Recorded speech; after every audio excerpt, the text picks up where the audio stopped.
বিএনপির কর্ণধার জনাব তারেক রহমানকে খাম্বা তারেক বলা হয় কেন? 2005 সালের রমজান মাস, কার্তিকের কাঠফোঁটা গরমে প্রাণান্তকর অবস্থা সাধারণ মানুষের। ঢাকা শহর জুড়ে লোডশেডিংয়ের যন্ত্রণা, আর সারা দেশে তো বিদ্যুৎই থাকে না।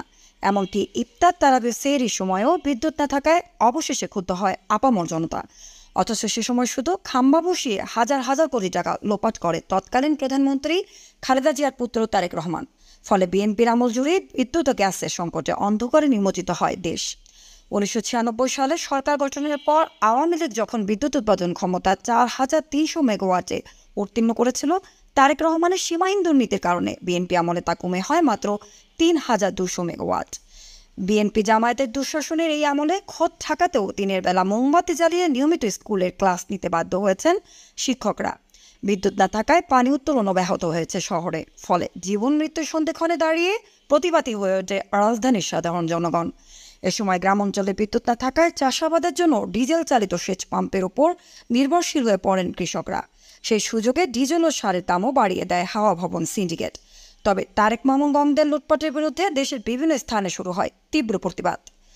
শুধু বিদ্যুৎ চাওয়ার কারণে 2006 সালে জানুয়ারিতে চাঁপাইনবাবগঞ্জের কানসাটে হত্যা করা হয় 20 জন সরল প্ল্যান গ্রামবাসীকে। সেপ্টেম্বরে দেশের 40টি জেলার সাধারণ মানুষের ওপর একযোগে হামলা চালায় বিএনপি জামায়াতের পেটোয়া বাহিনী। এভাবেই হত্যা ও খুনের রাজত্ব কায়েম করে দেশকে নৈরাজ্যের অন্ধকারে ডুবিয়ে কয়েক হাজার কোটি টাকা বিদেশে পাচার করে তারেক রহমান ও তার বন্ধুরা। অথচ আজ কেমন আছে গ্রামের মানুষ? ঘরে ঘরে পৌঁছে গেছে বিদ্যুৎ।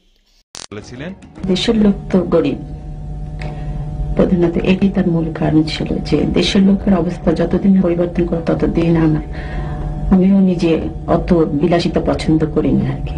আমার ছেলেদেরও কোনো সময় কোনো বেশি কাপড় চোপড় সে পছন্দ করতো না। আমরা সবসময় রেশনের চালই খাই, মায়না যা পেতেন সত্যি কথা বলতেন না। মায়না ছিল বোধহয় পে স্লিপ যা আসতো আর কি 2200 বোধহয়, উনি 10% আবার দিয়ে দিতেন। তো তার মধ্যে থেকে আমাকে সে 2000 টাকা দিত, ওর মধ্যেই আমার সংসার চালাতে হতো। আমার ছেলেদেরও কোনো সময় কোনো রকম বেশি কাপড় চোপড় সে পছন্দ করতো না। মরহুম প্রেসিডেন্ট সাহেব, তোমার আব্বার, আমরা বঙ্গভবনের দর্জিকে জিজ্ঞেস করেছিলাম, বলেছে যে ওখান থেকে এসে অনেক কাপড় চোপড় ছোট করে তোমাদের জন্য বানাতো দর্জি। এরকম কিছু মনে আছে তোমাদের? আমার এই শার্টটাই আব্বুর ছিল, আমার এটাই ওনার বানিয়ে দিয়েছে। তোমার মনে আছে কোকো এরকম কোন? আমার দুটো প্যান্ট ছোট করে বানিয়ে দিয়েছে। তোর আব্বার প্যান্ট ছোট করে বানিয়ে দিয়েছে। তারেক রহমান বাংলাদেশের ইতিহাসে দুর্নীতি ও সন্ত্রাসের এক রাজপুত্র। 2001 সালে বিএনপি ক্ষমতায় যাওয়ার পর রাজনীতিতে তার আগমন ঘটে। ক্ষমতায় এসেই দুর্নীতি, ক্ষমতার অপব্যবহার ও সন্ত্রাসের সমার্থক হয়ে দাঁড়ান এই তারেক রহমান। বাংলাদেশে প্রতিহিংসার রাজনীতির প্রচলন, বিরোধী দল দমনে বোমা সন্ত্রাসের ব্যবহার, এ সবই বাংলাদেশকে দেখিয়েছেন তিনি। দুর্নীতি, সন্ত্রাস কি নেই তার অপকর্মের ভাণ্ডারে?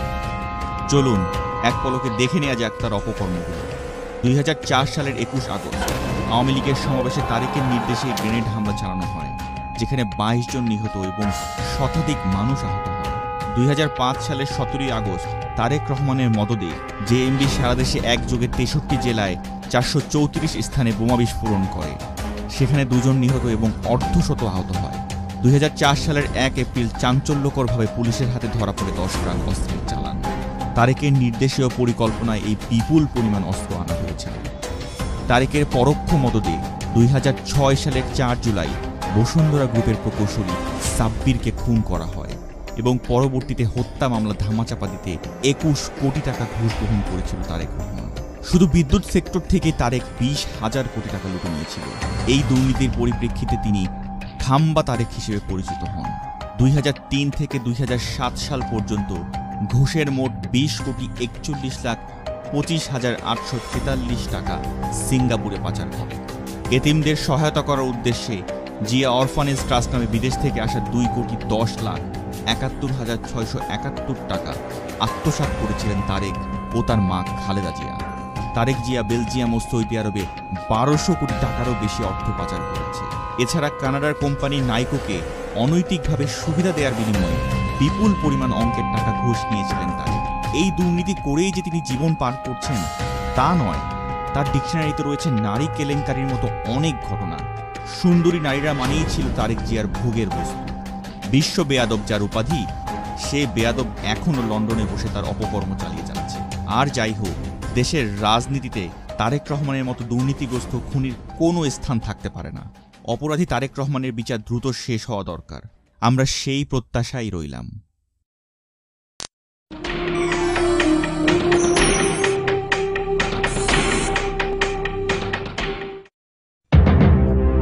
তারেক রহমান বাংলাদেশের রাজনীতিতে দুর্নীতির বরপুত্র। বাংলাদেশ দুর্নীতিতে শীর্ষ, এই কথা মনে হলে ভেসে ওঠে তারেক রহমানের ছবি। তাকে বলা হয় বাংলাদেশের দুর্নীতির রোল মডেল। কিশোর বয়স থেকেই তারেক রহমান ছিলেন ভিন্ন প্রকৃতির। ভালো করে লেখাপড়া শিখিয়ে সত্যিকারের মানুষ হিসেবে তৈরি করার জন্য জিয়াউর রহমান তাকে ঢাকার বিখ্যাত স্কুল সেন্ট জোসেফে ভর্তি করিয়েছিলেন। কিন্তু স্কুল সূত্রে জানা যায়, ফলাফল সন্তোষজনক না হওয়ায় স্কুল কর্তৃপক্ষ তাকে বহিষ্কার করে। এরপর তারেক ভর্তি হন শাহীন স্কুলে। কোন রকমের ডিগ্রি পাশ করেই মায়ের আশীর্বাদ পুষ্ট হয়ে রাজনীতিতে আসেন এবং অল্প সময়ের মধ্যে হয়ে ওঠেন দুর্নীতি এবং দুর্বৃত্তায়নের রাজনীতির মধ্যমণি। 1990 সালে তারেক রহমান লঞ্চের ব্যবসা শুরু করেন। পরের বছর বিএনপি ক্ষমতায় এলে অস্বচ্ছ প্রক্রিয়া সোনালী ব্যাংক থেকে 45 কোটি টাকা ঋণ নেন, যা এখনো অনাদায়ী। 2001 সালের অক্টোবরের নির্বাচনে বিএনপির নেতৃত্বাধীন 4 দলীয় জোট 2/3 সংখ্যাগরিষ্ঠতা নিয়ে ক্ষমতায় আসে। আর তখনই তারেক হয়ে ওঠেন বেপরোয়া দুর্নীতিবাজদের গডফাদার। 1990 সাল থেকে তারেক রহমান যে দুটি ব্যবসা করেন, আয়কর হিসেবে সে দুটি প্রতিষ্ঠানই লোকসানি প্রতিষ্ঠান হওয়া সত্ত্বেও দুর্নীতি দমন কমিশনে তারেক রহমান যে সম্পদের হিসাব দেন তা এরকম। বাড়িধারা বসুন্ধরা আবাসিক প্রকল্পে 10 কাঠা প্লট, যার বাজার মূল্য 1 কোটি টাকা। ঢাকা ব্যাংকে মেয়ে জাইমান নামে 20 লাখ টাকার স্থায়ী জামানত। গুলশানে 1 বিঘা 10 কাঠার উপর একতলা বাড়ি। ধানমন্ডিতে 1 বিঘা জমির উপর একতলা করে 2টি বাড়ি। ধানমন্ডিতে 12 কাঠার উপর একতলা অস্থায়ী স্থাপনা। মতিঝিলে 8.25 কাঠার উপর একটি 5তলা ভবন। মহাখালী ডিওএইচএসে 800 বর্গ গজের উপর একতলা বাড়ি। প্রাইম ব্যাংকে স্ত্রীর নামে 25 লাখ ও 10 লাখ টাকার 2টি স্থায়ী আমানত। এই প্রকাশ্য সম্পদের মালিক এত চটজলদি কিভাবে হওয়া সম্ভব, যার কোনো বৈধ আইন নেই? তিনি কোন জাদু বলে এত বিপুল সম্পদের মালিক বনে গেলেন? প্রকাশ্য সম্পদের বাইরে তারেক রহমানের অপ্রকাশ্য সম্পদ রূপকথার গল্পকে হার মানায়। মালয়েশিয়া, দক্ষিণ আফ্রিকা, সিঙ্গাপুর, সুইজারল্যান্ড ও থাইল্যান্ডে তারেক রহমান কয়েক হাজার কোটি টাকা পাচার করেছেন বলে অভিযোগ রয়েছে। আর এই অবৈধ সম্পদের উৎস চাঁদাবাজি, দুর্নীতি আর কমিশন। আলামিন কনস্ট্রাকশনের মালিক আমিন আহমেদ ভূঁইয়ার কাছে 1 কোটি টাকা চাঁদা নিয়েছিলেন তারেক রহমান। এই অভিযোগে তার বিরুদ্ধে মামলাও হয়েছে। 2002 সালে পরিবেশ দূষণ রোধে ঢাকা, চট্টগ্রাম সহ মহানগরীগুলোতে 2 স্ট্রোক ইঞ্জিনের স্কুটারের বদলে 4 স্ট্রোক ইঞ্জিনের সিএনজি চালিত বাহন আনা হয়। বিশ্ব বাজারের চেয়ে প্রায় দ্বিগুণ দামে বাংলাদেশে বিক্রি হওয়া এই সিএনজির জন্য তারেক রহমানকে নিয়মিত কমিশন দিতে হতো। এটি ছিল 2003 সালের আলোচিত দুর্নীতি। এই সময়ে তারেক তার বন্ধু গিয়াসউদ্দিন আল মামুনের মাধ্যমে খাম্বা লিমিটেড প্রতিষ্ঠা করে কোটি কোটি টাকার রাষ্ট্রীয় কোষাগার থেকে হাতিয়ে নেন। বৈদ্যুতিক খুঁটি দুর্নীতিতে হাজার হাজার কোটি টাকা লুটপাট হয়ে যায়। বিমানের পঙ্গু হবার পেছনে ছিল তারেক রহমানের লুটপাট। তারেক রহমানের দুর্নীতির আরেক দোষর ছিলেন স্বরাষ্ট্র প্রতিমন্ত্রী লুৎফুজ্জামান বাবর। বাবর তারেক জুটির দুর্নীতি এমন পর্যায়ে পৌঁছে যে খুনিদের ছাড়িয়ে নেবার জন্য কোটি টাকার ঘুষ লেনদেনের ঘটনা ঘটে। বসুন্ধরার সাব্বির হত্যাকাণ্ড তার বড় প্রমাণ। এতদিন পর এখনই মামলার বিচার শুরু হয়েছে। তারেক রহমানের দুর্নীতি হয়ে পড়েছিল সর্বগ্রাসী। রাজধানীর অদূরে রূপগঞ্জ উপজেলার তারা পৌরসভার অধীনে তারেক অবৈধ জমি দখল করে গড়ে তোলেন বিএনপি পল্লী। তারেক রহমানের দুর্নীতির আরেক সহযোগী হলেন বগুড়ার লালু। তারেক রহমানের আশ্রয়ে প্রশ্রয়ে লালুর বাড়ির চম্পামহল হয়ে ওঠে বগুড়ার নিয়ন্ত্রক। বগুড়া শহর জুড়ে তারেক আর লালুর নানা দুর্নীতির স্বাক্ষর। এইসব ফলক আর স্থাপনা থেকে তারেক রহমান কোটি কোটি টাকা আত্মসাৎ করেছিলেন। এভাবেই রাষ্ট্র ক্ষমতাকে কুক্ষিগত করে তারেক রহমান হয়ে ওঠেন দুর্নীতির প্রতীক। বাংলাদেশে 2001 থেকে 2006 পর্যন্ত যত দুর্নীতি হয়েছে তার সবগুলোর সঙ্গে তারেক রহমান প্রত্যক্ষ এবং পরোক্ষভাবে জড়িত ছিলেন। তার এই অপকর্ম ও দুর্নীতির কেন্দ্রবিন্দু ছিল হাওয়া ভবন।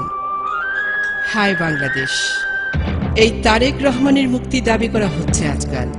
তারেক রহমানের মুক্তি মানে দুর্নীতিবাজদের কাছে নতি স্বীকার, নিঃশর্ত আত্মসমর্পণ। তারেক রহমানের মুক্তি মানেই বিগত 5 বছরের সব দুর্নীতিকে বৈধতা দেয়া। তারেক রহমানের মুক্তি মানে দুর্নীতিকে হাঁ বলা, কারণ বাংলাদেশে দুর্নীতি আর তারেক রহমান সমার্থক।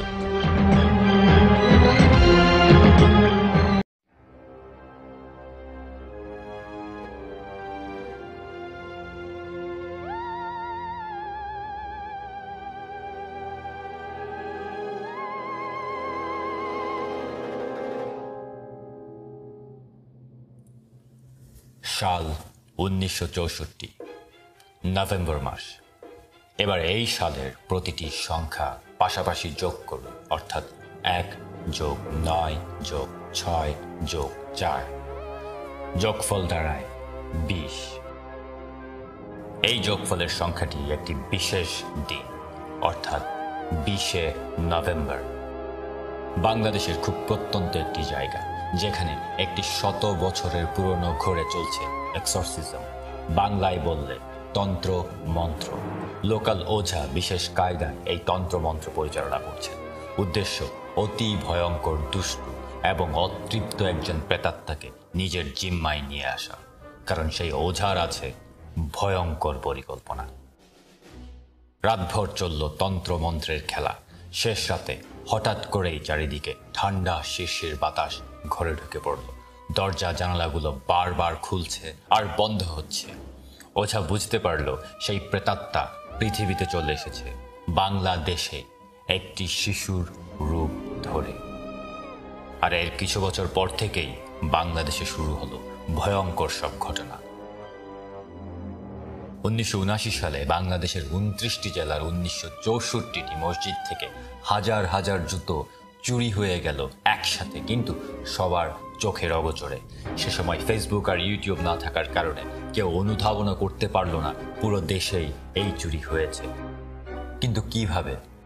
1980 সালে বাংলাদেশের একটি গ্রামের সকল কাঁঠাল গাছের পাতা এক রাতেই গায়েব হয়ে গেল, কিন্তু আজ পর্যন্ত কেউ জানে না কিভাবে, কোন ভৌতিক বলে এমন হতে পারে। ধীরে ধীরে মানুষ বুঝতে পারছিল ভয়ঙ্কর এক প্রেতাত্মার উত্থান হচ্ছে বাংলাদেশের আনাচে কানাচে, তবুও কেউ নিশ্চয়তার সাথে কথাটি বলতে পারছিল না। কিন্তু অনেক বছর পর সেই সময় আসলো, সেই ভয়ঙ্কর প্রেতাত্মা জনসমক্ষে উদয় হলো। আর সে সময় তার হাতে কি ছিল জানেন?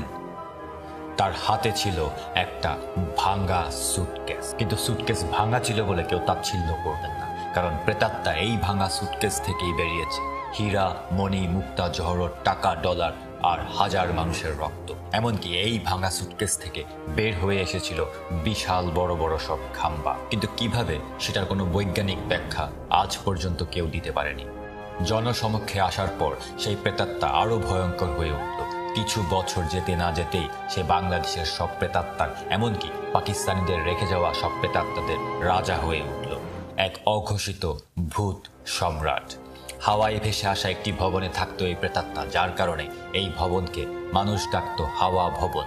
হাওয়া ভবনে বসে বসে বিধ্বংসী এই প্রেতাত্মা একের পর এক ভয়ঙ্কর সব কাণ্ড ঘটাতে শুরু করলো। কখনো একযোগে সারা দেশে আগুন জ্বালানো, কখনো বোমা ফুটানো, রক্ত মাংসের জীবন্ত মানুষকে পাইকারি হারে মেরে ফেলতো শুধুমাত্র নিজের রক্ত পিপাসা মেটানোর জন্য। প্রচণ্ড ক্ষমতার অধিকারী হয়ে একসময় শুধুমাত্র প্রেতাত্মাদের না পুরো দেশের রাজা বনে গেল, আর বাকি সবাই তার চাকর। তার অদৃশ্য আঙ্গুলের ইশারায় হতো ভৌতিক সব ব্যাপার। চোখের পলকেই খালি হয়ে যেত বাংলাদেশের ব্যাংক, রিজার্ভের টাকা, মসজিদের দান বাক্স, এতিমের সাহায্য বা গরিবের ভাত। মারাত্মক ক্ষমতার অধিকারী এই প্রেতাত্মার সবকিছু থাকলেও কোনোভাবেই চুরির অভ্যাস পরিত্যাগ করতে পারছিল না। সামনে যা পেত তাই গায়েব করে দিত চোখের পলকে, হোক সেটা কারো মানিব্যাগ বা আস্ত একটা খাম্বা বা বৈদ্যুতিক পোল। চুরির বদভ্যাসে নতুনত্ব আনতে এক সময় শুরু করে দিল ভোট চুরি, আর এরপর নিজেদের চাকর প্রেতাত্মাদের মূল্যবান জিনিসপত্র আর নগদ টাকাও চুরি করতে শুরু করলো।